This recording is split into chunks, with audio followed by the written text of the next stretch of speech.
പാരമ്പര്യമായിട്ട് സുബ്രന്റെ കുടുംബം കൊണ്ട് നടത്തുന്ന ഒരു കർമ്മമല്ലേ ഇത്?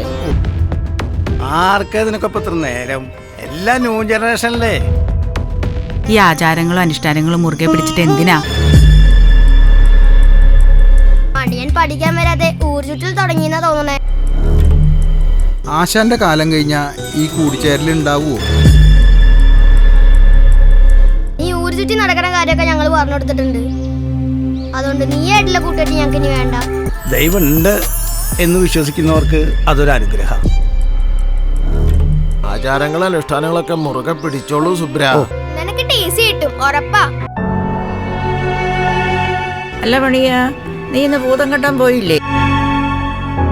ഹെഡ് മാസ്റ്ററുമായി സംസാരിച്ചതിന് ശേഷം മാത്രം ക്ലാസ്സിൽ കയറിയാൽ മതി. മണിയന്റെ സ്കൂളിലെ അറ്റൻഡൻസ് പ്രകാരം ആ കുട്ടിക്ക് മാർച്ചിലെ പരീക്ഷ എഴുതാൻ കഴിയില്ല. ഞാൻ ജീവിച്ചിരിക്കുന്ന കാലം മുത്തശ്ശന്റെ ആഗ്രഹങ്ങൾ നിറവേറ്റുക തന്നെ ചെയ്യും.